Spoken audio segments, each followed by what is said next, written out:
everybody, it's Chris Petri. Thanks again for coming by. We're going to have a wonderful time. We're going to paint this painting. We're going to draw it first.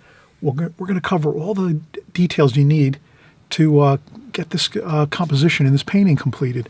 Basically, we'll cover all the ways we're going to measure out the house. We're going to create a house with a beautiful window through the other side of the room inside this home, so that you have a real beautiful three-dimensional quality to this painting. So we'll have some beautiful blue skies.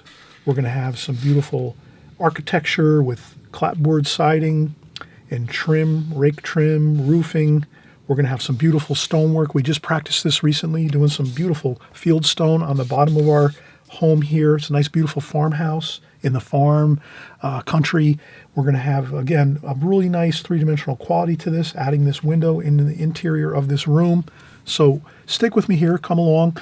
This will be a lot of fun, and I know for certain we're going to learn a really good deal about the process of just setting up your painting, getting the drawing completed. We measure everything out with our ruler, so you'll find it'll be a lot easier as you're drawing along with this video, because I'm going to give you all the dimensions you need. You know, we're going 2 inches here, 2 inches over here. We're going 4 inches here and 2.5 inches here. We're going 2 inches over from here to the edge of the house. So we cover all the dimensions you need to be able to really do this efficiently.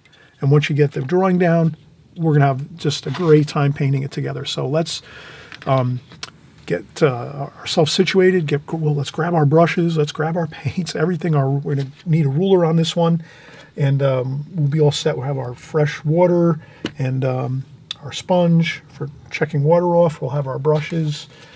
We're using just a couple brushes here, a couple round brushes, and we're using a flat brush as well.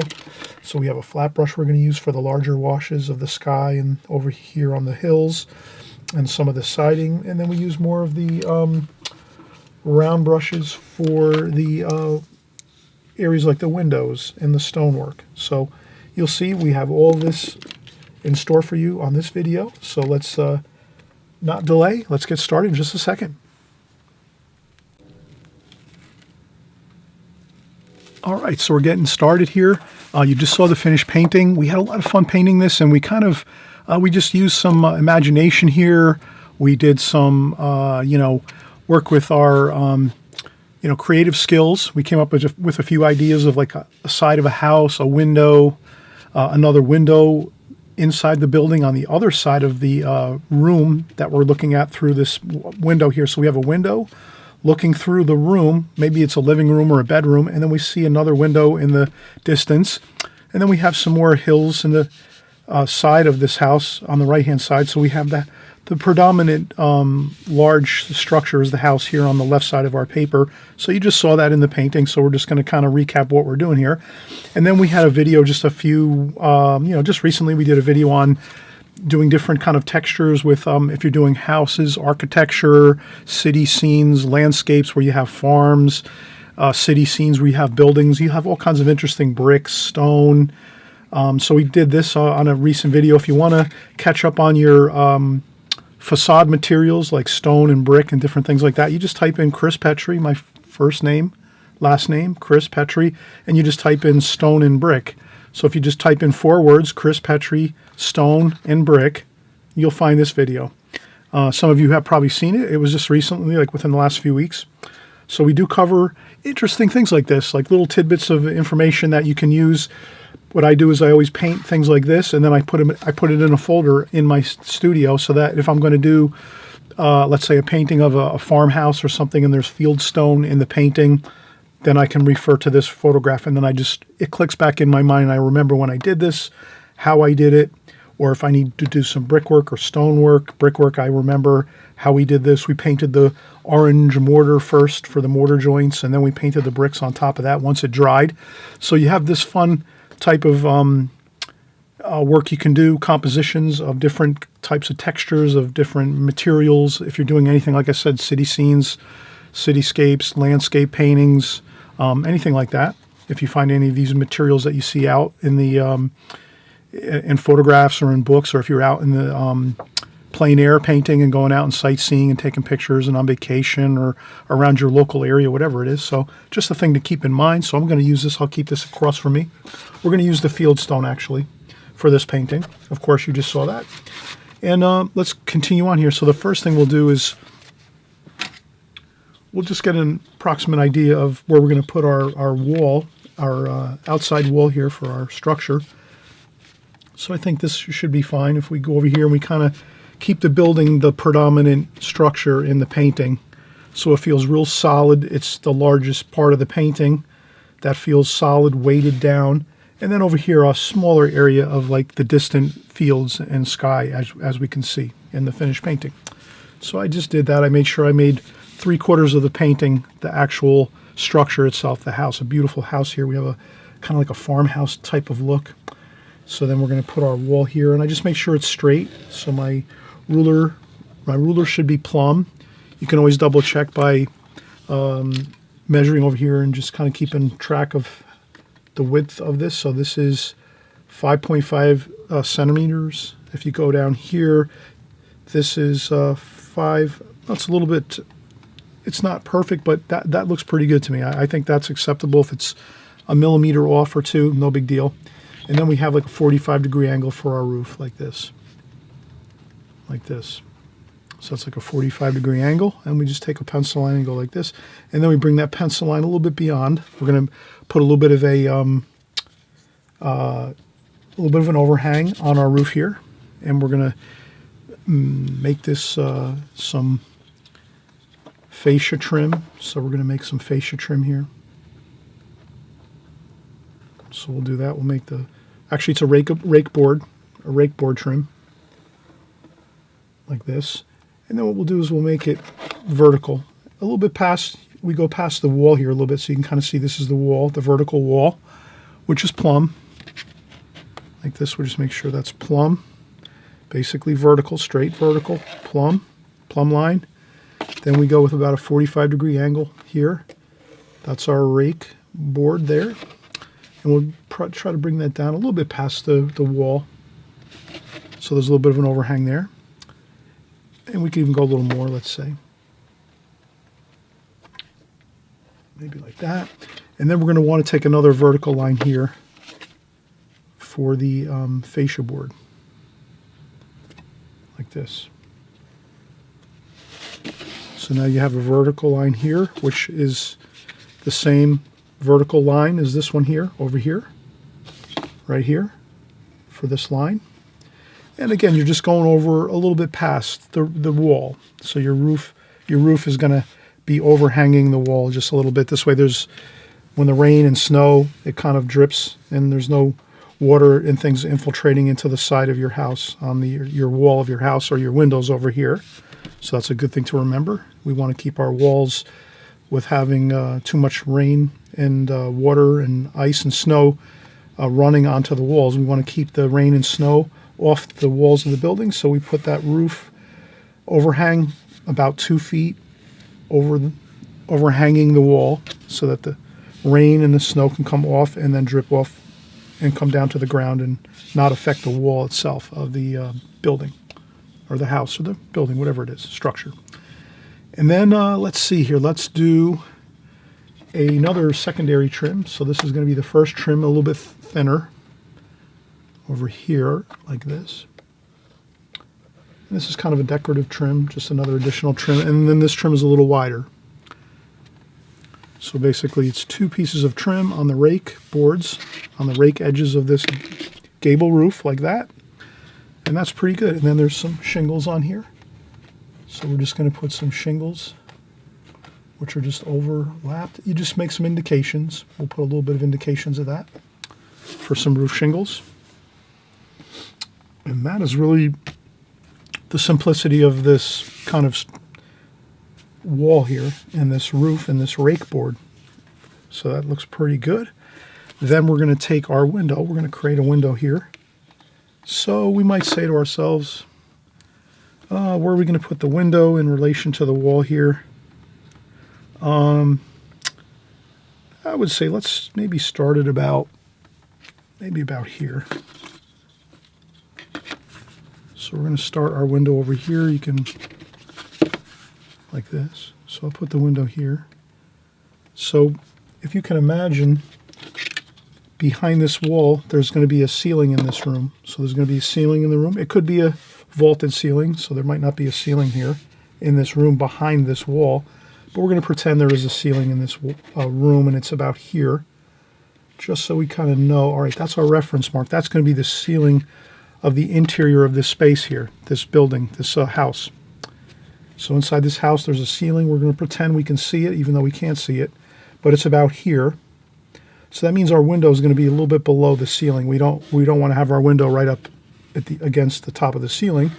So our window is going to be down from the ceiling a bit, maybe 2 feet.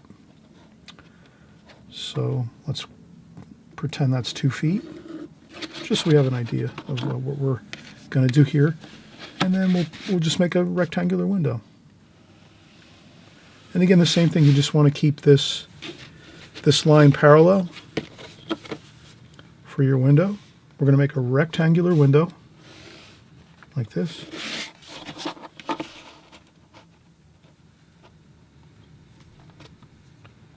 And you can make your window a little different as far as your size of window. But I'm just going to make mine basically like a rectangular window, and I can give you the size here actually that we're doing. So this piece of paper, again, I always start out with mentioning, please, when you start out your painting, always take a mat, a pre-cut mat you can buy online, Amazon, any art stores online have it. You can go to your local art supply stores, your big box stores like you can just, AC Moore, Michaels, Blick's, all these big, large stores that are out there. Jerry's Artarama. There's a lot of different places by my house. I have literally 10 or 20 art stores, within like 10, 15 minutes of driving from my house. So these are the type of places I can go to. I get these pre-cut mats. I put them down on my paper, and then I just make sure that when I draw my painting and then put my tape down, it's going to fit inside this window of this pre-cut mat and even have a little extra room. So I'll always make it larger than this opening of this pre-cut mat. So you want to make your actual painting a little larger than this. It can be any amount larger, but you can't be any smaller than this mat unless you shift down to a smaller pre-cut mat, which you can do too. If your painting somehow doesn't look great with the larger mat, you can always shrink it down and use a smaller mat, and then you just trim away all the extra paper, and you can, basically crop in your, like if you're a photographer, you take pictures and maybe you take them a little larger than you might need them, and then you can go in and take your photographs, and then you crop them down. You make them smaller by just trimming out the excess around the edges, and then you can kind of move your frame around just to the right spot where you think it looks just perfect. And that's a great way to approach this. And then, okay, so my paper here is 8 by 10. So I have an 8 by 10 paper. And so we could just kind of get the rough measurements here. So if it's an 8 by 10 paper, I went over 2 inches for my wall. So here is 2 inches over. 2 inches over this way is the wall. Then about another 2 inches is the window over here. And then this window here is 2¼ inches, approximately 2¼ inches. And the window is 4 inches high. And then what I'll do is I'll divide this window in half. 4 inches, I'm going to go halfway. And that's going to be it'll be a double hung window, which is 2 sashes. So I'll put my halfway point there. And there we basically have our 2 sashes of our window, our upper sash and lower sash. And we'll have trim around this window a little bit. We'll continue to draw and figure out our game plan as far as our details here. But you can kind of see, I'll draw this a little darker. So you can kind of see here how we're developing this. We're going along, we're creating here, we're being creative, we're having a fun time, we're improvising, we're creating as we go along.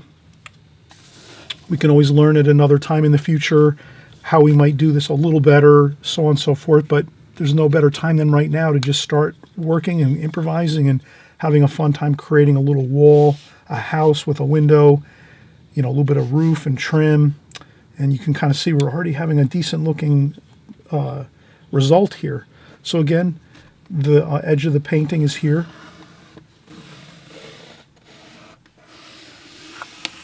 So we're just going to have the edge of our painting here. That's our border of our painting. And again, we set our border, or actually our painting itself is 10 by, we said it was a 8 1/4 by 10. Then for our wall here on our house, we went over 2 inches from the edge, 2 inches. Then from here we hop, skip, and a jump over another 2 inches. That's our window. And then we went over another 2 1/4 inches here, and that's the other edge of the window. And then there's probably another 2 inches left over, not quite 2 inches. 1 3/4 inches left over on this side. So that's good. So that's how we have our basic idea of the window. And then the window from the bottom of our painting, which is right here, from the bottom of our painting, maybe I can just zoom out a little bit. There we go. So from the bottom of our tape to our window is 2 1/4 inches here. And that's basically what we have. Now what we're going to do is we're going to actually create a stone water table on our building here, on our house. This is a beautiful house here, a farmhouse. And so we're going to go with below the window here. So let's go up. A lot of times water tables are right onto the underside of a window. So let's do that. Let's make our water table right up to the underside of this window. So we're going to put some trim on the window first. Let's make some trim around the window. So you just make it about, maybe about if you're using the inch scale, I would say 1/2 inch, a 1/4 inch, I'm sorry. 1/4 inch. You can make it less than a 1/4 inch. I would go about, I don't know, 3/16 to a 1/4 inch. I'll just do it by feel, like that. 3/16 doesn't have to be perfect. And you'll just see I'm going to go right around and make my trim around the outside of my window, like so. And you can, make it imperfect. You don't have to measure everything exact. As long as it's looking pretty close, as you go around that window, you're going to be fine. Like that. And then we're going to do the sash of the window. So we're going to do, we'll make it, we'll erase this line in the center, which is the actual exact center of the window. We're going to erase that line, but leave that line enough that you can just see it, and then you'll make your trim, your sash actually, of your window right on the center of that line. So you go with a line above it and a line below it. Sash is usually a little bit larger, like so. And that looks pretty good.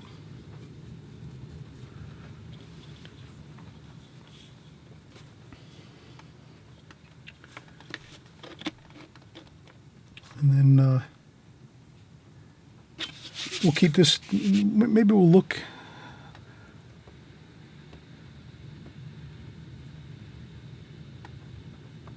let's see, I'll browse around on my phone a little bit. So I have my phone across from me, and I browse around and look for different ideas, but you want to do that too. You want to get used to browsing around on your internet, on your phone, your iPad, your home computer, to get ideas. That's a real fun way of building a painting, building a composition, is you can come up with ideas just by looking at pictures. You type in maybe something like, watercolor window paintings, and then you'll find, and then if you type in famous watercolor window paintings, you'll probably find a lot of really interesting ones, like from great artists of old that have come through the years.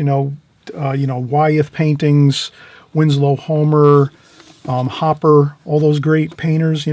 Tons of painters out there, old master painters. They've done great work. So let's not try to reinvent the wheel.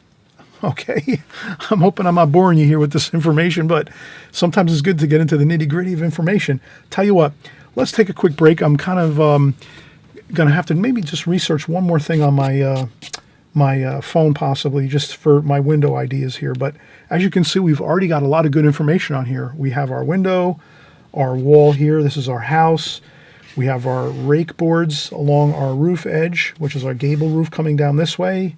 And then now we're just going to figure out, we're going to put some stone on the bottom of this house. So I just want to maybe research a picture or two of how this might look with the stone on the underside of this window. And we'll have some beautiful field stone under here. And we'll put on some clapboard siding along the side of the house here. And we'll put in another wonderful window, as you saw in the painting just in the beginning of the video, here on the inside of this room. And what that does is it creates an incredible feeling of three-dimensional quality to your painting. So I hope you're really going to enjoy this as we keep going. We have the fundamental basics of the painting done right now, drawing I should say, done, and then we're going to get to the painting in just a minute or two. But let's just get a few more details in here on the window, the stonework underneath the window, the field stone, and then we'll do some clapboard siding. So we're going to draw this in, take our time. Let's not start painting too soon. Let's get the details of what we need in first. Then we'll keep working. And once you got all your details in pretty much solid with your drawing, then you go in and start painting. And then it's fun. The painting process goes really 1, 2, 3 easy because you've already got your whole structure and your blueprint. Let's say your blueprint is already in on your paper now, your watercolor paper. And then it's a matter of going in and putting your washes on and you're all set, okay? So let's get to that point where we can start painting with confidence, feeling fun, having a fun time. It's free, and it's also relaxing because you don't have to worry about, if you're not worrying about having to go back in and draw anything else or pencil in anything else or check lines or anything like that. Once you're done with your drawing, as far as when I'm teaching and I'm on YouTube here, I'm always kind of mentioning that. Let's get our drawing done first, get it done 100% complete the way you want it, and then you start your painting, and then you're all set. And then from that point, it's just you mix your paintings up, and then you go in and start painting, and you're all good to go, and you're ready to start painting, and you can just get the painting done quickly, efficiently, and it looks much better that way if you're not kind of like, delaying a lot of things when you're painting and going back and erasing things and drawing. Let's get it all done in the sequence that works the best, and that's drawing first, get your drawing 100% good, bam, go in, you do your painting next, and you have your your colors and your palette mixed first before you go in and paint. We'll show you all of these things in the next few minutes of the video. The next 10, 20 minutes, we'll have the drawing done, and we'll start mixing some paints, and then after that, we'll get to the painting portion, okay? All right, we'll be right back. Hey, always mention, too, on the right-hand side below is the subscribe button. If you haven't subscribed to my channel, please subscribe. It's just real easy. You just hit the button, subscribe, and then you click on the notification bell right next to the subscribe button. So right next to that subscribe button below is a notification bell. You click on that, all notifications. It's the top bell. And that basically what it does is the next time you open up YouTube, you will see my latest videos, a little small window of my videos on your channel. So this way, if you want to check and see what I'm doing recently, the last couple weeks of my painting, you can just click on it quick and check and see what I'm doing. You don't lose me, and you'll be able to kind of see on the side of your YouTube channel what I'm up to. And this way, it's not distracting you too much, but you will kind of be notified of when I'm making new videos. And I'm hoping you're going to stick with me here. We're having tons of fun together. Let's get back to work in just a minute. I just want to take a quick break, relax for a few minutes, stretch, and I'll come right back. Thanks.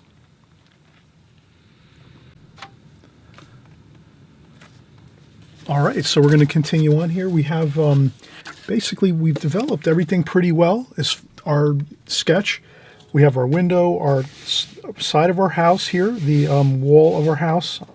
We have our rake boards and our roof. Let's get our stonework in here, our field stone. So what I'm going to do is I'm going to make a stone sill underneath this window, which is common when you have stonework on a house. Many times architects and engineers will design stone for the bottom portion of a structure. Kind of looks beautiful. It ties it down into the ground level area of the structure. Kind of ties in with the ground, with the earth itself. Stone's a perfect way to kind of tie your building down into your ground level.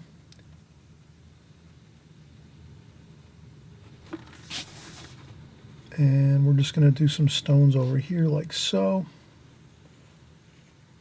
So we have some stone here. And under here like that.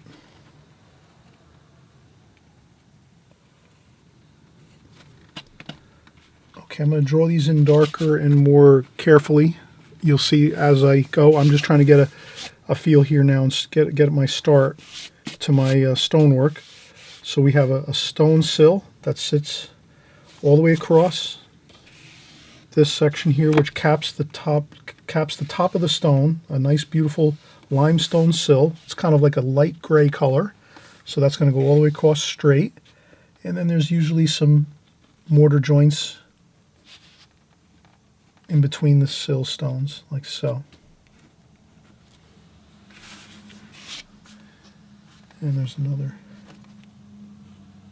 joint there. You can also just remove that.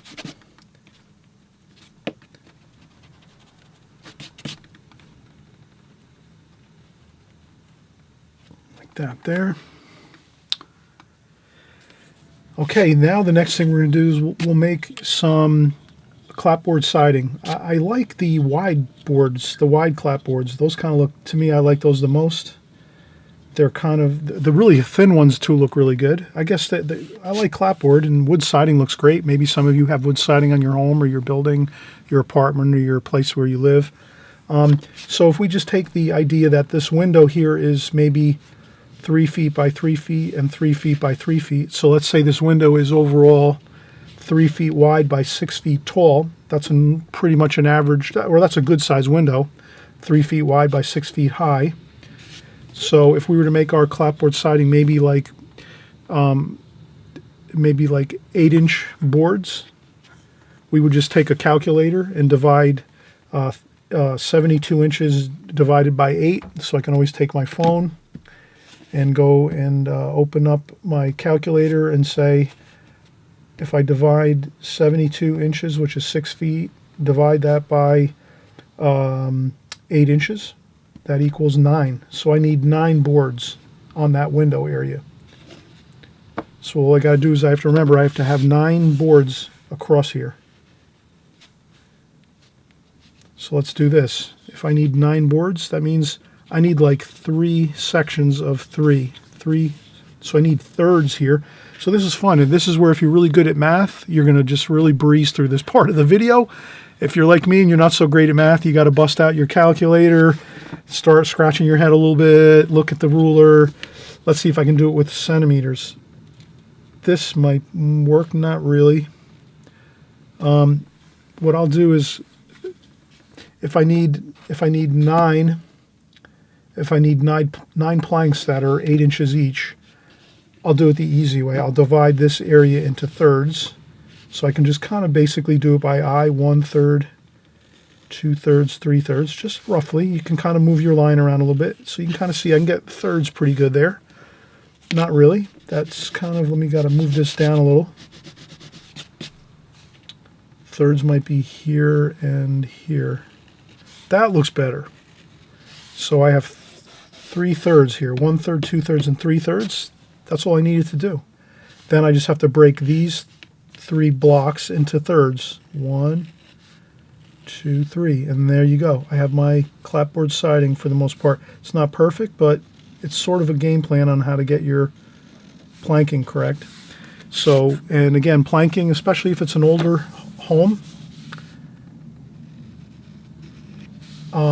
and you just transfer your lines over. You can use a ruler and transfer your lines across. So if you did this block over here of 3 blocks of 3 planks each, then you can just come across here and do the same thing and just do your 3 blocks over here like that, another third, and then you can just do these thirds here.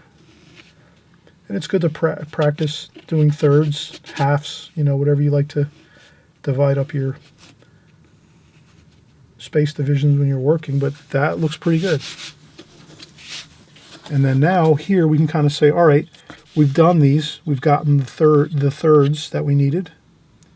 How much are these? These are 1 centimeter each. Kind of simple. So now we just go this way and say, let's go up here and do 1 centimeter lines 1 centimeter, 1 centimeter, 1 centimeter, 1 centimeter, 1 centimeter, 1 centimeter, 1 centimeter, 1 centimeter. Then we go across here, and we just make sure your ruler is not tipped this way or this way. So you can even start it out this way and go here, and you can kind of see how it looks here and say, yeah, that looks pretty straight. And again, it's old wood siding, so if it's a little bit tipped, no big deal. It doesn't have to be perfect, but you want to get it somewhat close. It'll look much better if it's pretty close to level your lines for your siding like this. And I just go up to each of those hash marks I made, which were 1 centimeter each, and you can kind of see how I just developed this. And these are fun, great compositions to do, because then you kind of start getting used to measuring things, dividing up things into divisions, space divisions. Really helpful for artwork, because you're always going to be confronted with structures, buildings, barns, houses, skyscrapers, you name it. You're going to always have these type of things, these type of challenges when you're doing artwork. So always, this will prepare you for that whenever you. And it looks like I did make some smaller planks up here, and these are a little bit larger here. But again, you can always do things creatively, think of things on your own too. I'm just giving you kind of like how I did this. You could just right from the beginning start and say, you know what, 1 centimeter planks are fine the whole way up, and I'm not going to try to worry about blocking things out or whatever else. And you could just start doing that and just take your ruler and just start from the bottom here where the stone sill is, and then just go up and say, okay, I'm going to put my ruler right at the start here at the stone sill, and I'm just going to go 1 centimeter all the way up. 1, 2, 3, and go all the way up with hash marks, and then just take your ruler and just go up this way. That's another way to do it. But I just kind of went with the flow of things, and you can kind of see how it looks. And I'm not going to really worry about erasing anything. We could do it a little better. I could take this and redo it and erase it, but then I don't want to really do that. Don't worry about it. If you're doing something in artwork, you're creating a painting, a composition, go for it. Get it started, work it on through, and then once you do this one, you'll start another one the next day or in a week or two. Whenever you feel up to it, you start another one. This will be your practice one first, and then you'll go and do a more refined, better version of this sketch and this painting you're going to do. Okay, so always remember, you can always do another one or 2 or 3 or 10. It's up to you. All right, so here we go. We got our planking done. Let's do our stone. So here we're going to do our field stone. I'll do more permanent field stone now. You'll see I'm going to just kind of try to get this going here. And I'm going to do this over here. So I'm going to have some fun with this. This is going to be a larger. So maybe I'm going to make my field stone like so. And this is another field stone here. And field stones are a little more round. So let's keep them round here for the most part. You can have little small pieces that you plug into your work as you're going. So you might do some round field stones, and then you'll have some smaller pieces that you plug in between.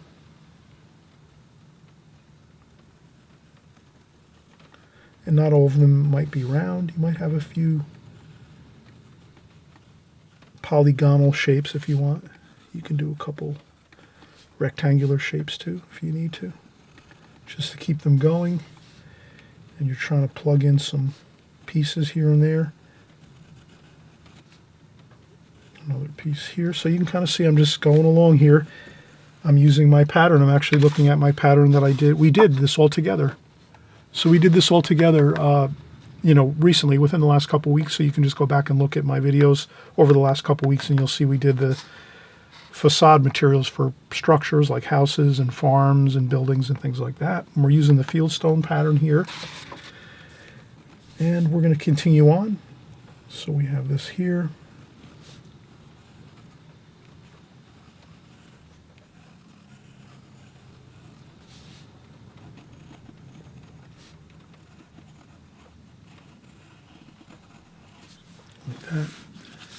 So that's what I'm doing here, is just getting my fieldstone in.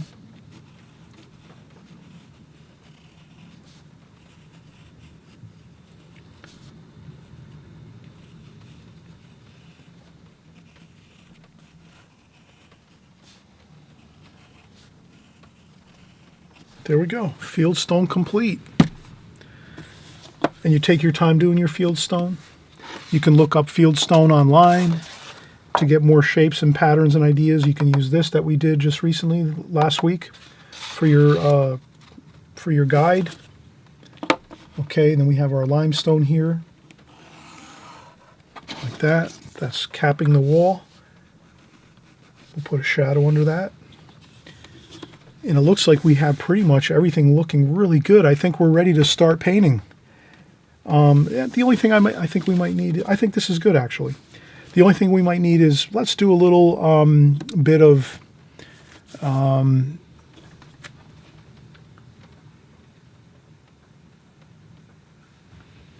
we're going to, like I said, we're going to make that three-dimensional quality to this.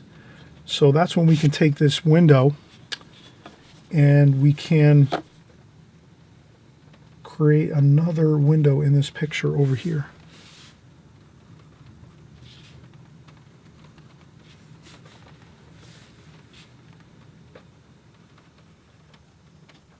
Like that. So there's another window in this room.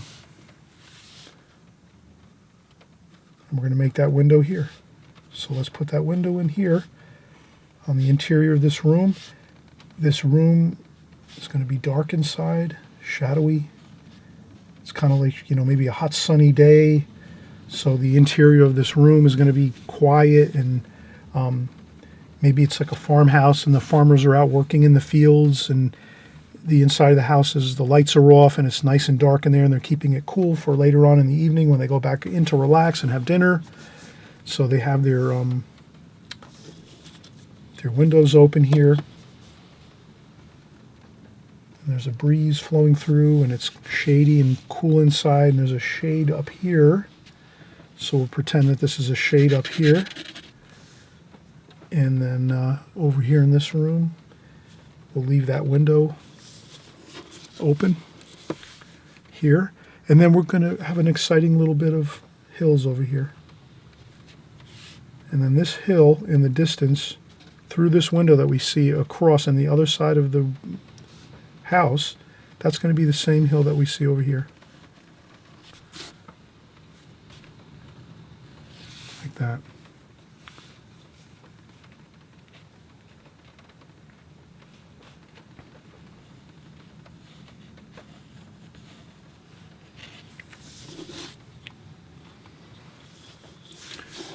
And then maybe over here we have a driveway of some sort, or a road. We'll kind of mix it up. We'll make this kind of a subtle area over here on the right. And we're going to keep this simple. We're not going to get too detailed with this painting. We're going to kind of keep it you know, low key. We're going to get some beautiful washes on here. First thing we'll do is we'll take another break, and then we'll mix up our paints and start doing our washes. So you're going to have a lot of fun doing this.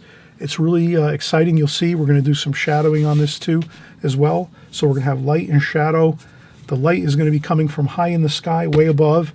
If you like to, I always mention this, please, if you're creating your paintings, try to put a little light insignia on your tape up here, just so you kind of know where your light source is going to be. So we're going to pretend this is high noon.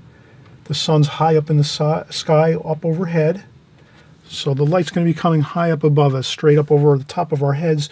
So we're not going to see any real severe shadows anywhere, like long shadows or really heavy shadows. They're going to be light, just kind of very small, diminutive shadows in the painting. Kind of makes it easier for us too as we go and we paint. But let's get started with our painting in just a second. I'm just going to take another quick break, and we'll be back in a second or two. All right, we're back, and we're going to have some fun now. Let's get into the paints. All right, I have my Oval 16 set. You know, this is an extreme beginner style painting. So I'm going to have my Oval 16 paints, which are semi-moist paints. They're really awesome. You just spritz them with a little bit of water, and in a couple minutes or two, you're ready to start painting. And when you're done, you can just leave them like this and walk away, and you're ready until you're ready to paint the next time. You just spritz them, and they're ready to go. Really no muss, no fuss. These paints are great for when you're first starting out, maybe, you know, your first year of painting. You don't have to go out and spend tons of money on all kinds of fancy oil tube paints, I should say, or anything like that. You know, you can just use the Oval 16 set. Good synthetic brushes here we have. We have the Princeton Art and Brush Company. They have a gorgeous set for like 6 brushes for like $10. It comes with a couple of flat brushes like this. It comes with a couple of round brushes like so. You also have, let me see if I can find them.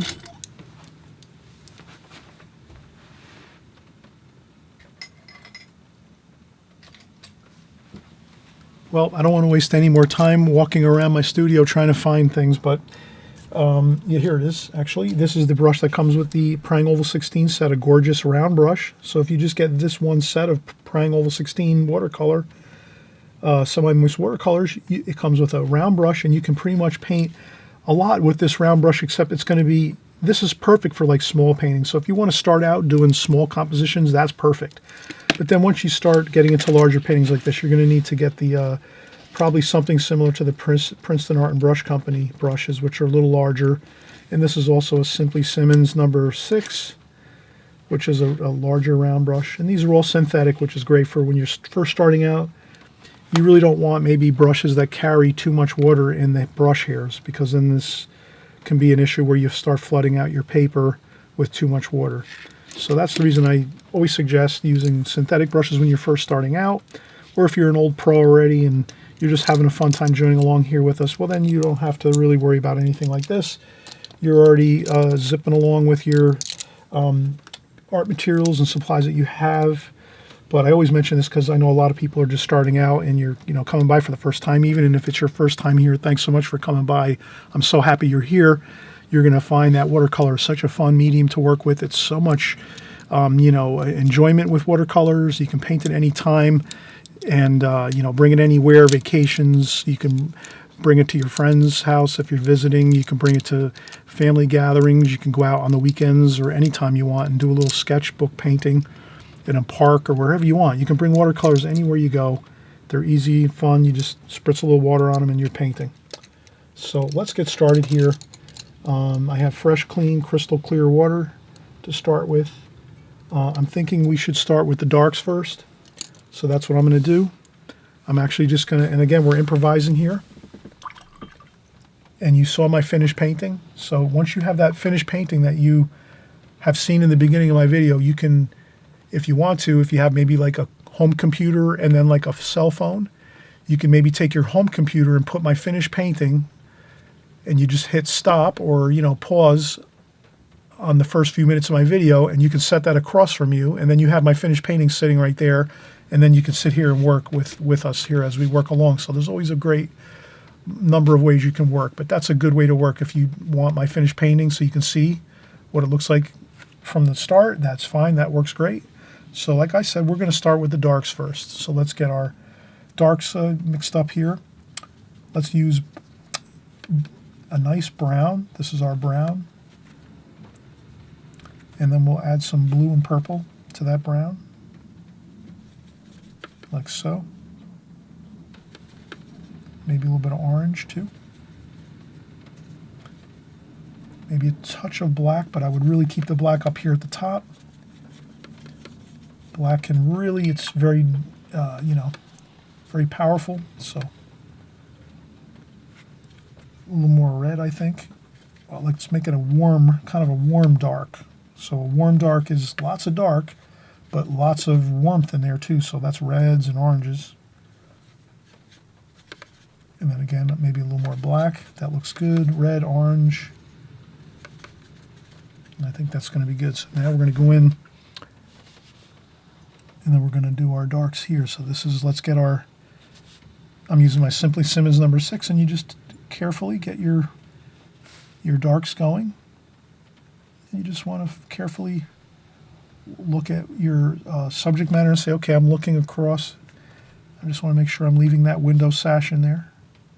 Like you don't want to paint over anything really. That's crucial. That really can be a bother for you.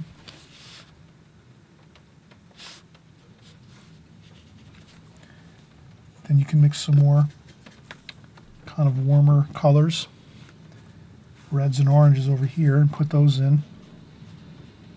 That gives a feeling of warmth and excitement in your washes. So we wouldn't want to just go in here and say, oh, all right, let's just go with a black or, or a dark brown and a black. Let's kind of mix some warm and cool everywhere. So you're having some warm and cool mixes within your washes. Really wonderful to do it that way. And then you add some cools in there too. Add a little bit of blue in your darks. That looks good too. So I'm going to add some blues to my darks too, like that. And that looks really good. And there's a little bit of light there. And I dry off my brush. When I rinse my brush, I dry a little bit of water off on the sponge, and I also can dry off a little bit of water on a tissue.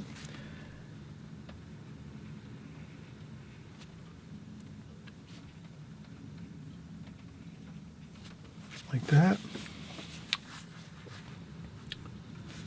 And these window panes, I'm going to make these dark. The actual sashes of the windows. Those are dark. Like that.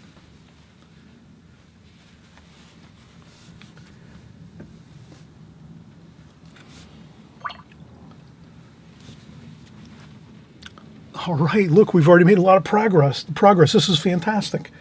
Okay, so we have that there.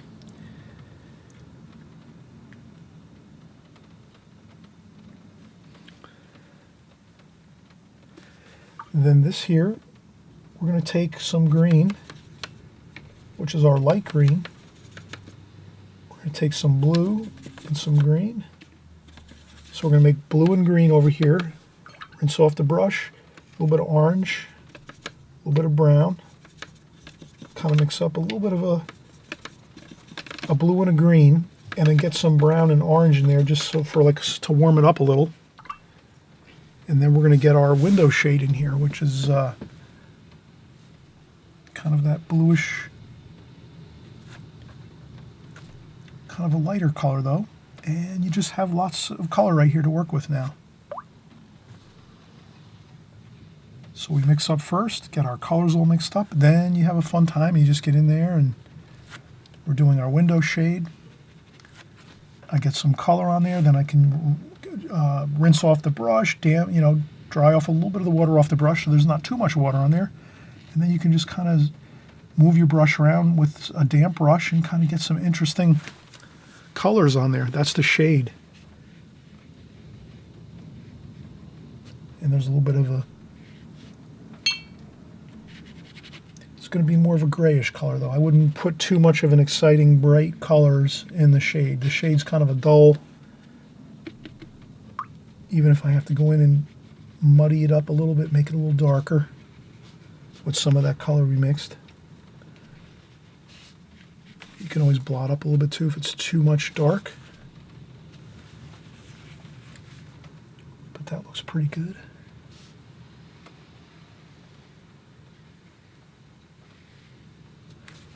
Okay, so that's our shade.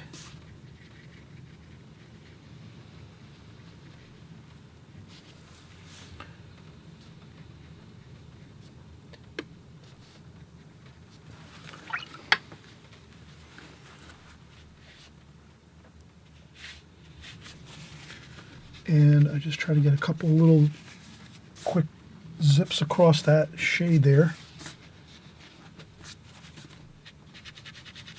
Scrub a little bit, have some fun with this. Don't stress over it. And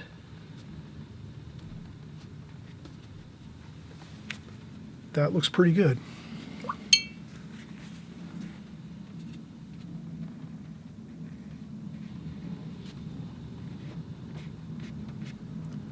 You gotta do a little bit of finger painting, give it some texture, blot a little bit with your tissue. Always fun to kind of do these type of things, get little textures going on your washes. You always want your washes to have lots of texture to them. So whenever you're working your washes, get your colors in your wash in. Have a fun time doing that. Get that in there.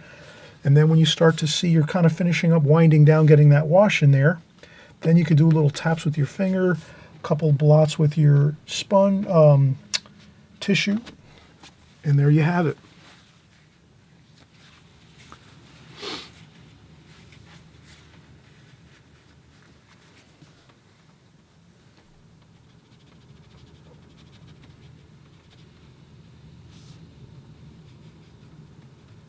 A little bit of shadow under there, like so. So there's a little bit of a shadow underneath the sash of the window there. So that's good. And then also over here, there's a shadow under here.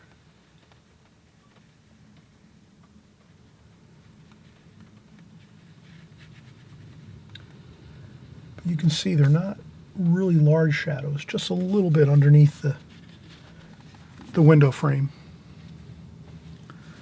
Okay, now we're going to do some more shadowing with our siding. So we just mix up some different kinds of shadows, all different kinds of interesting colors. And then what we do is we just make tiny bits of shadow here on the, and what I would do is I would do just a little bit here and there. I wouldn't do everything. Very, very tiny little bits of shadow like that. Now, one thing I did want to say is we should have some corner trim on this.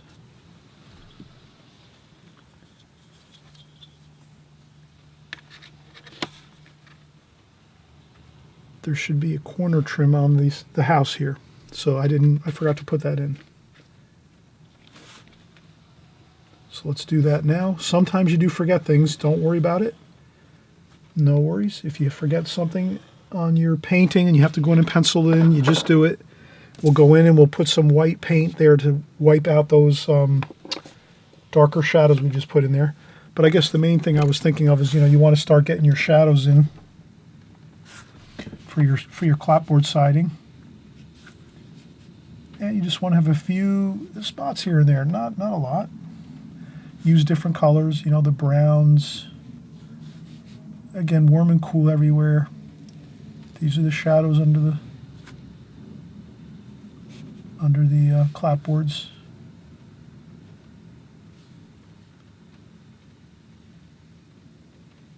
Like that.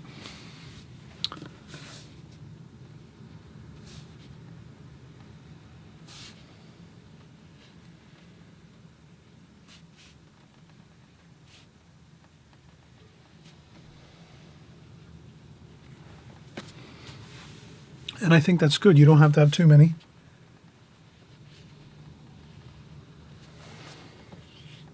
A few here and there, that should be fine. Okay, so now we have that. Now what we can do is get some fresh, clean water.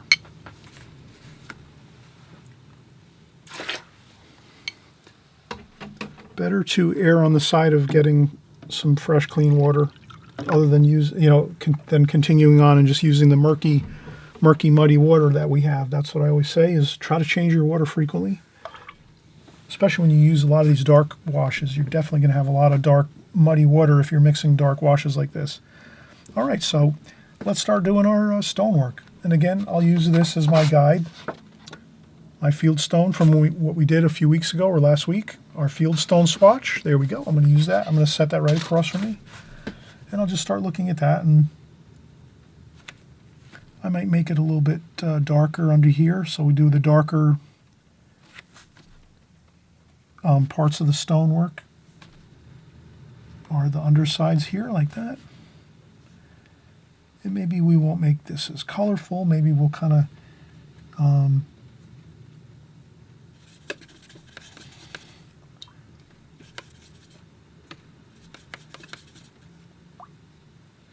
I guess we can kind of Work some of that gold color in there, like that. Some warmer darks there. And then we just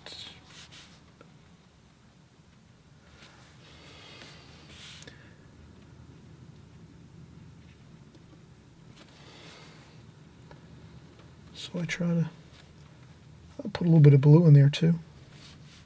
Try to get some warm and cool everywhere.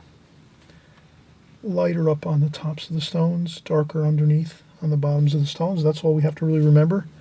The light's coming from above, shining down, so you're not going to see the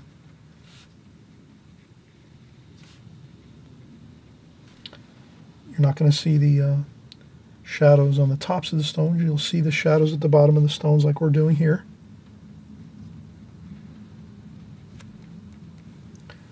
You can do a little splashing. That's always good. Some splashing on the stones there.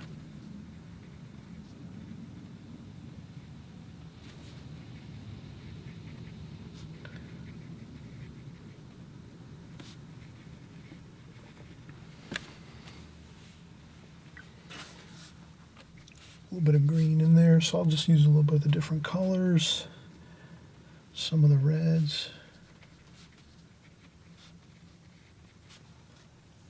So now I'm going to try to move along kind of quickly. You'll see this is where I'll try to speed up the process. I'm going to try to start really zipping along here as quick as I can, actually. Let me do that. Let's see how I can do, if I can get this really done fast for you, so that you can really see that you can get a lot of stonework covered here.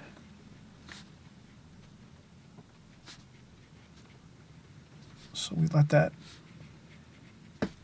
we get the darks in there.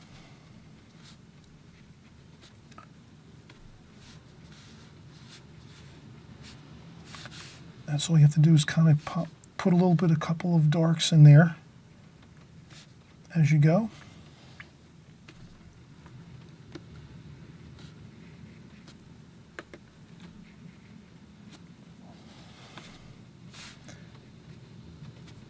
You can let that set up as you go, so you get a little dark in there. Like this, you get some darks on the bottoms of the stone.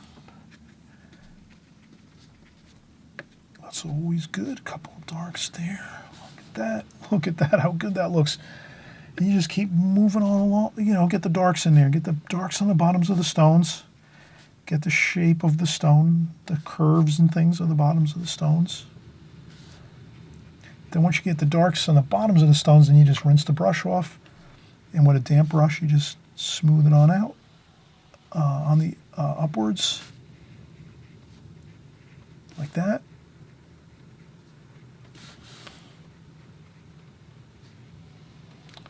We'll make some darker shadows under here. This is going to be a dark shadow across here, so let's just get that in. A little bit of blue.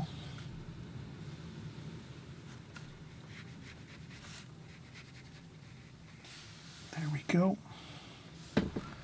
Just so we get that shadow in there. If you go over a spot, no big deal.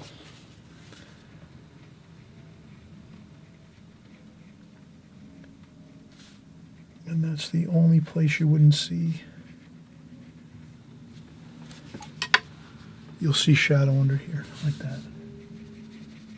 Then I'll just start reactivating all those darks.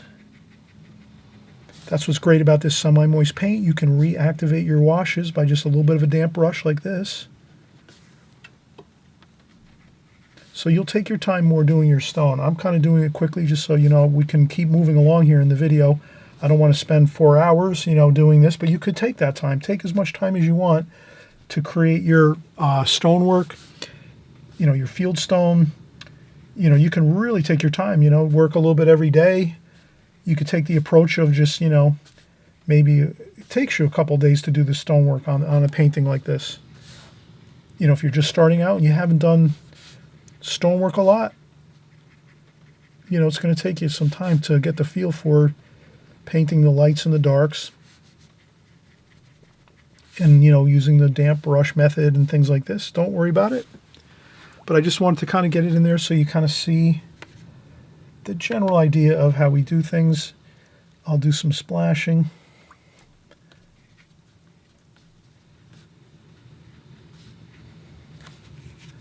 A little bit of blotting too. You can blot up some stuff like that. All right, so that's looking good.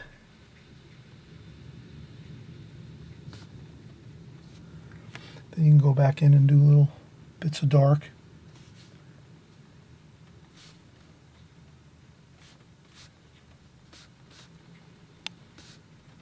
Just like that, so have fun with it.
I'm filling in the mortar joints now, just to kind of soften those up a little bit. I don't want any too bright lights in there. I think it looks better if it's got some darker shadows in there. Like that. Okay, so that's pretty much the field stone, and again, you can develop it a little more carefully, a little slower.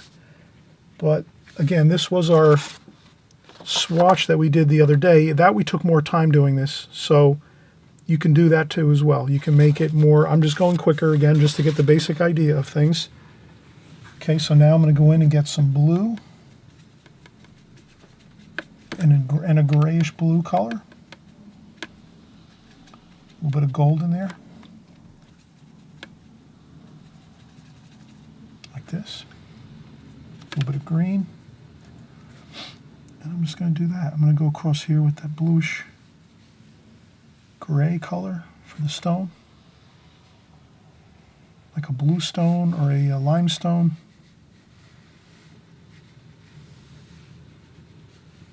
Like that. Okay, we have our limestone. And then you're going to notice that we really get some colors, exciting colors going once we... let's get some more of this. I'll try to just, all right, I'll tell you what, let's take a break. We did a lot of work. Now, if you're doing the stonework, you will notice it does take a lot of time to do this stonework to get it done really nicely. And, you know, you have to take your time. And if you watch my video on how to do stone and brick veneer, check out my video. We just did it a few weeks ago. We develop it a little more slowly and more carefully. Here I'm going a little quicker. Again, I don't want to spend 5 hours doing this video. You'll probably turn it off halfway through or even less than that. So I want to make sure I kind of go through this quickly so you can kind of just get the overall idea of how beautiful your painting is going to look with a house, some stone veneer on there, a beautiful window, some landscaping, a blue sky, some beautiful green hills. We're going to pop this really nice with some color, some nice greens and yellows and golds for the hills. Beautiful summer scene. We have a cool interior of the house here with some warm and cool shadows. We have this window here on the other side of this house, on the other wall across from this room. You'll see the distant fields in this window. So you really have a feeling of three-dimensional quality in this painting. And I think you'll be very satisfied with this if you're doing this as a composition or a painting for your own work. And I think, again, I think you'll be very happy and excited about this type of a painting. It's really pretty straightforward. Once you get your drawing done, you're in really good shape. I'm going to do a few more lines up here for the clapboard siding, just to get a few more little indications of the lines here. And I think that's pretty good. And then we'll do a little bit of shadowing on our rake boards next, and then we'll start working in our fields. Okay? All right, so let's come right back in about a minute or two. I just want to take another quick break. We should always take breaks every, 15, 20 minutes, whatever you think. If you need breaks every 10 minutes, then do it that way. Or if you don't need breaks for, a half an hour to an hour, that's fine too. I don't mean to force you to take breaks or kind of like really say you have to, but I find it's better for me that I take breaks. You're the artist. You have to decide if you need breaks. You might not need breaks at all. You can just maybe start working and work 4 or 5 hours straight, and you don't need any breaks. So, but you have to figure that out for yourself. And I'm hoping that you'll join me back in just a few more minutes. We're going to start to wrap up the painting. I think we have it pretty much really a long way through. We're just going to do a few more things, and I think we'll be completed. We'll do the sky, the distant hills here, and the grass in the foreground, and we'll do a little more detail around the window, and that's about it. Okay, so we'll be right back. All right, so we've been working quite a bit now with our painting, developing the colors, the washes, a little bit of shadowing. I think we're going to up our size of brush. We're going to use the 5/8 inch Princeton Art and Brush Company wash brush or flat brush. And I think that's going to be a little bit easier than using our round brush here. So this is the Simply Simmons number 6. I use it quite a bit. We were able to do the window with that and the stonework here. And again, I didn't take my time as much as I should maybe with my stonework, but I wanted to mention to you that my video that we just did last week has the real nitty-gritty on really getting a beautiful, perfect field stone look. We took a little more time, but this is more of a quicker version. I just want to kind of give you the idea of some stonework underneath this house, and we're going to develop the rest of the painting. So I'll use this larger flat brush, and what we're going to want to do right now is just get a light wash on the clapboard siding here. So what I'll do is I'll just pick up some of these golds and greens and blues, a little bit of the reds. And what I want to do is just start getting some color on here. And then once I get a little bit of color on the paper, then I just take my brush, damp brush, I dip it in water, take off some water on a sponge, and then I sort of just get some wash on. Sporadic though, not everywhere, I want to kind of give a feel for maybe of texture. So to get texture, we don't want to paint everywhere, if that makes sense anyway. So to get texture, we don't want to paint everywhere. We want to get a little bit of paint on there, a little bit of wash on there, then rinse the brush off, take off a little bit of water on a sponge or a paper towel or tissue. And then you just kind of take that little bit of wash you put on and you kind of thin it out and move it around a little bit just to give yourself some texture on the siding. And the siding probably looks good with, some of these textures and colors like this. It is white. You can also use a tissue to blot. I like to blot too. So once I get a little bit of wash on there, you can blot up a little bit of the wash. This way you're getting a little bit of texture on your wall here. Makes it look more interesting. We wouldn't want to leave this white paper, the walls here. So I have a little bit of orange, a little bit of green, a little bit of blue. A little bit of blue here I'll use. A little bit of blue.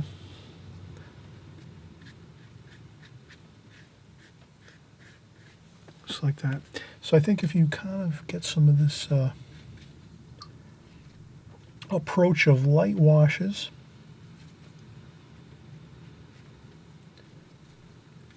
just kind of,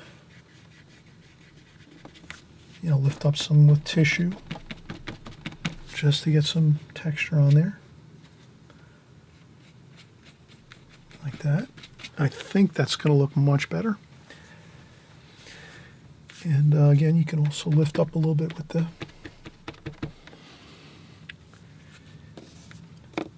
tissue, and then we can also take that same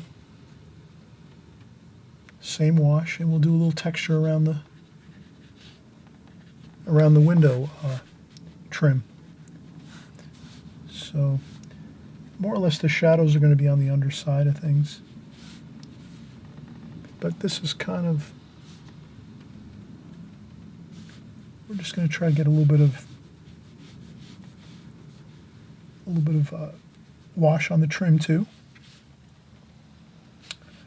And this is where you pick up subtle little bits of color. And I had this brush, this Simply Simmons number 6, is actually really nice. It actually can give you some darks and lights, washes, and also fine points. So you can do quite a bit with this brush. And I wanted to darken up underneath here and here. So that's sort of where that shadow is underneath the window. And if you go over some white paper, you can always touch up with a little bit of white paint. We'll show you that at the end of the video. We're going to clean up some of these, maybe where we paint over a white area where we want to keep it white trim, let's say, around the window. Maybe we go over with a dark color and we kind of cover over that a little bit of the trim. We'll come back later and we'll just touch a little bit of white paint and kind of clean up some of those little spots where we might go over the edges a little bit of where we originally planned we wanted to maybe keep something lighter or white color or light color. If you have a dark brush stroke that goes off course, don't worry about it. You're going to fix that later. We're going to show you how to do that here. And so we're going to do that in just a little while. But now we really have quite a bit of nice work done here with everything. And we're going to have a little bit of more details on the trim. So you get some darks in here. Dry off a little bit of the darks on your brush onto the, and then you can have a little bit of dark. Again, what we're doing is I think we're putting in some details to this, some texture, some grains of wood, maybe there's a little bit of dust and dirt that has been flying around this area of the farm, and maybe you'll see a little bit of the dust and things on the siding, the clapboard siding, and on the windows and things like that. And it's an older structure. Maybe it's been around since the late 1900s or something. So it's maybe, you got some splits in the wood, here and there. And okay, so I can kind of get a good feel for this now of how it's kind of shaping up. It's looking good. I've got the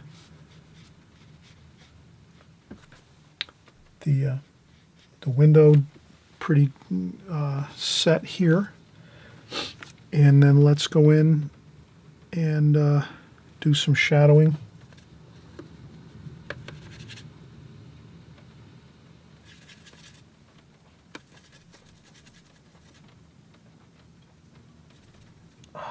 Let's do some of this. Let's do a little bit of shadowing under that rake board. I have to spin all the way around with my arm, all the way around the other side of this paper here to get this. You could put a piece of tape on here too.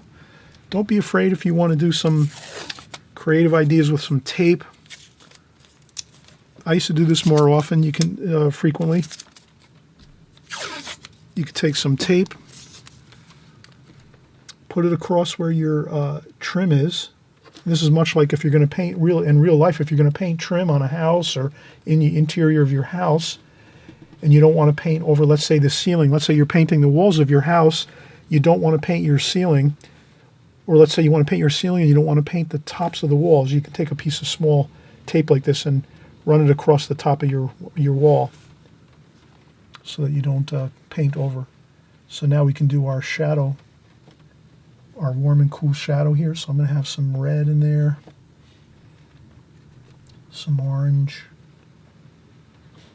some blue, like this. And we'll go right across like that. And then what we can do is we can get a little bit of a darker bit of color there, just along this, right where the tape edge is.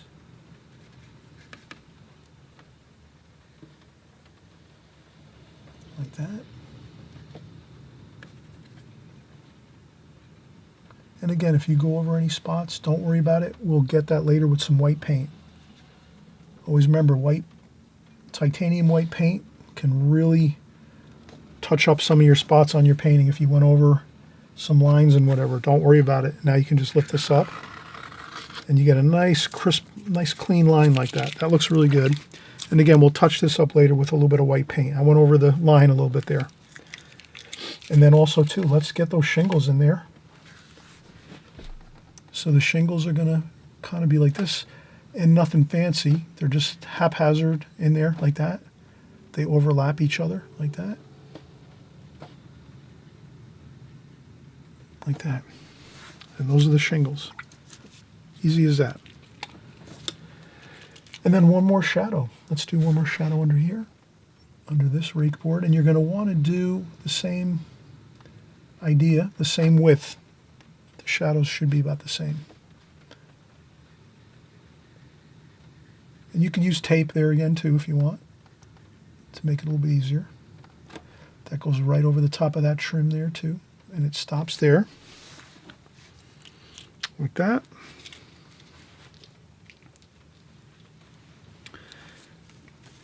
Okay, and we'll also do a touch of texture to our trim boards.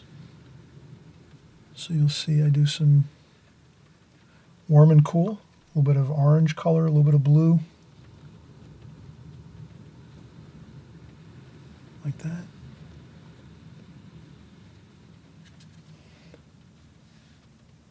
A little bit of warm, a little bit of cool, like that. Then I smooth it on out. And we can take our tissue, blot it up, like that. Good. All right, so we have some trim there with a little bit of texture to it. Looks interesting. Now, let's get into our... Let's take a little bit of a, we'll take a little bit of a clean area here. Let's clean up a little area over here. And let's get our yellow and green like this. So lots of yellow, lots of green. A little bit of a cool green here.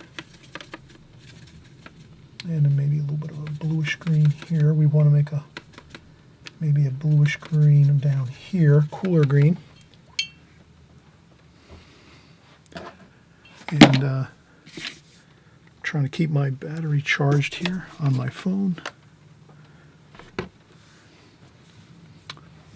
All right, so now let's start getting into this.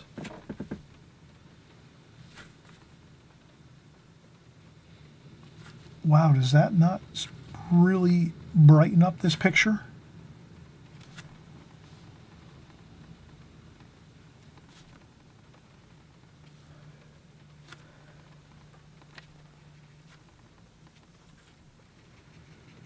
There you go. And I promised you, you would have a really nice detail of this window on the other side of the room. So this is the interior of the house, this dark area, the cool shadows of the interior of this room. And then on the other side of that wall is another window on the other side of the house. And then you can see right through there to the other side of the house and then into that field. And then we're going to do the same thing over here. I'll just shift up to use a larger brush here. And we're going to do this.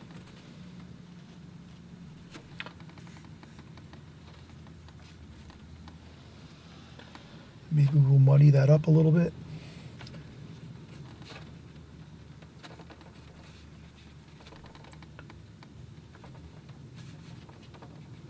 Like that.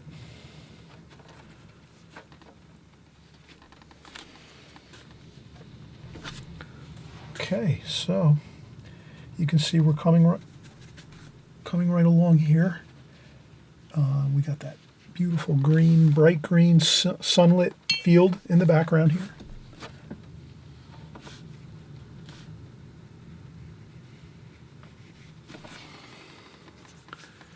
And then maybe we'll shift over to some darker green. A little bit of brown in there. Maybe it's more of a kind of an olivey green.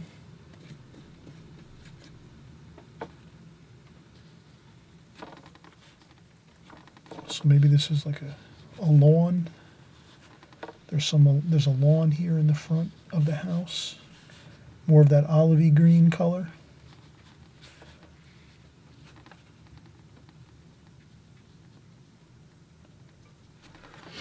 There you go. I'm just trying to get some ideas on here, but you can see how this works.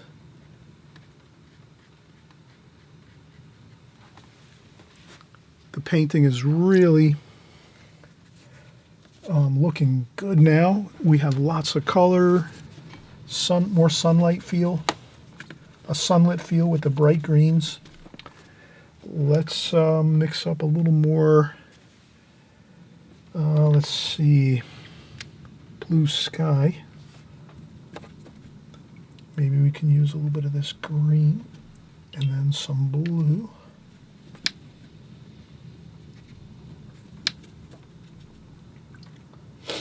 And then some orange, and I'll make a little spot here just to mix in a little bit of orange. There we go. A little bit of orange. And we got some blue sky here. Up there.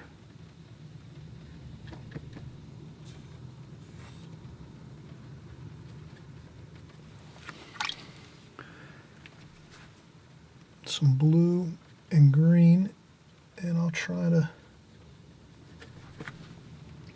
really spice up the colors up here just for fun. Why not?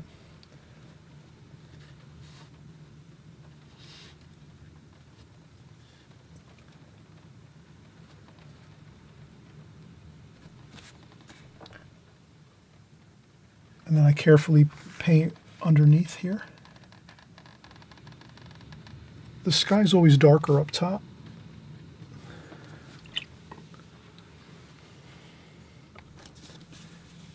And you can blot up a little bit of paint if you want to lighten it up a little. It'll lighten up naturally, of course. Watercolor always dries lighter. Then I'm going to lighten up this wash as we go this way. Like that.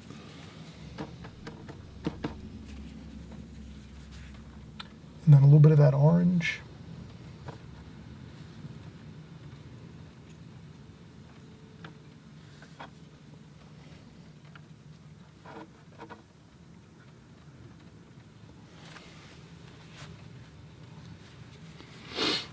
I think a little touch of that blue over here is going to look good.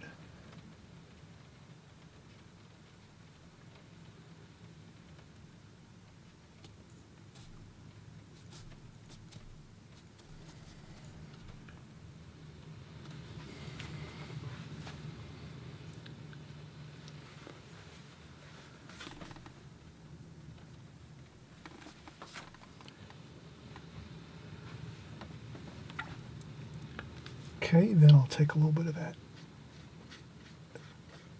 blue and green. Get a little bit of that on there. Green and yellow, like that bright green and yellow. I put a little bit of that onto the walls, a little bit onto the stonework, a little bit of the blue too. Warm and cool, so blue and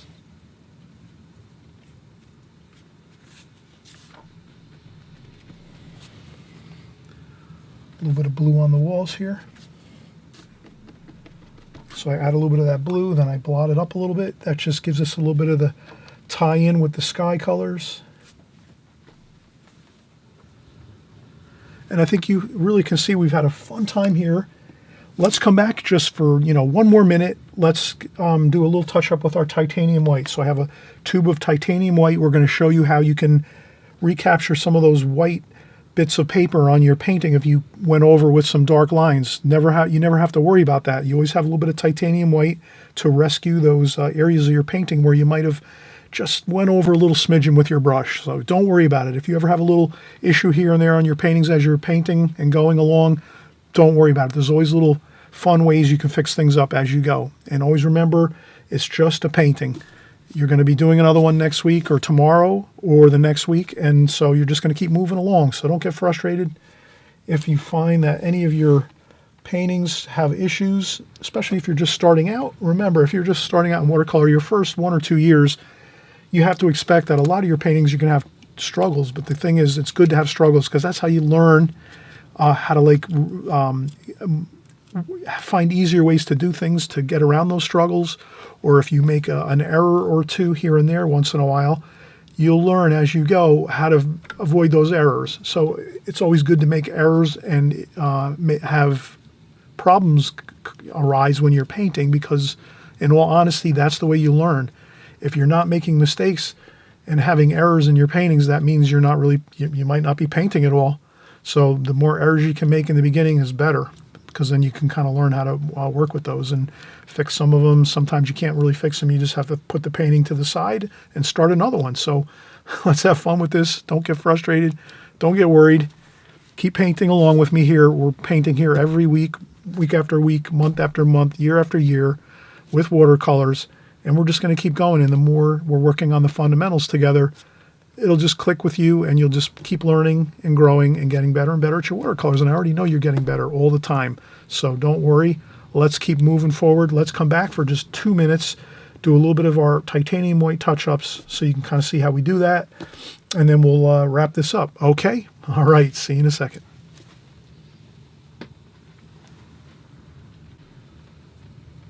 All right. Let's finish up. We just mentioned we're going to use our titanium white tube. We're going to take just a touch. What I did is I just zoomed in on my painting here so you can kind of see a little bit more in depth and up close how we do this. So I just take my titanium white tube, take the cap off, rinse my brush off with water, go in and get a touch of orange in my palette and a touch of yellow to make like a yellow ochre kind of color. But in any case, we're just going to warm it up a little bit with a touch of some warmer color like gold. So I'm touching this up with some gold in the top. So I touch the paint in my palette with some of the orange and yellow mixture. So it's kind of like a gold color, just to make that white paint a little bit having a golden color. Then we just go in and we touch up any spots that we see that we might have went over. So I'm going to just take that white paint, touch it over here and there. See, I went over my lines here with my corner trim.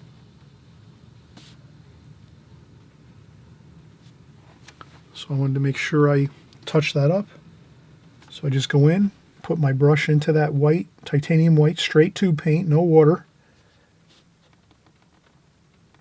And I just go over any of the paint lines that I might have painted over. And that looks really good. Now over here on the window, I noticed I went over in a few spots over here on my window. So I want to touch that up a little bit like that. Over here as well. Like this.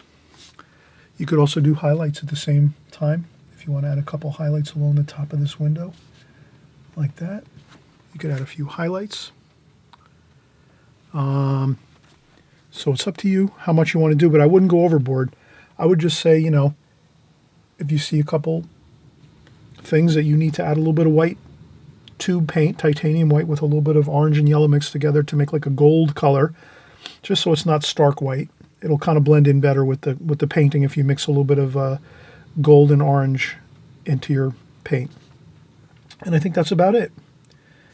So we did a little bit of our touch-up work here at the end of the painting, which is perfect, and I think we have a good finished look to the painting. And it looks even better if we put a mat over the top, our pre-cut mat. And you always remember too, you can always, that looks pretty good. And you can always go with a smaller mat if you just want to zoom in on maybe just like one thing. Maybe you just want to go with that's a little bit too small. But you could do this. You could do like just a window picture of a window like that. That looks pretty good too. So if you find that maybe another portion of your painting didn't come out great, you can always crop down your paintings, make it just like a window study. So that's like your window study, and you have a little bit of stone under there, a window, a beautiful window across inside that room, looking out across the way beautiful three-dimensional quality to that. And then if it comes out good and you find that your sky and your whole entire painting looks good, that's fine. Let's leave it like that. We'll just use the larger mat like so. We can zoom it out a little bit like this, and there we have it.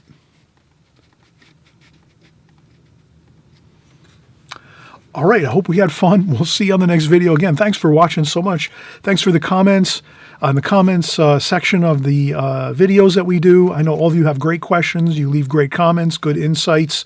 So everyone learns from that. So when you're creating comments in the comments section, it's wonderful for everyone. And again, it really encourages me to keep going, keep painting, having fun here.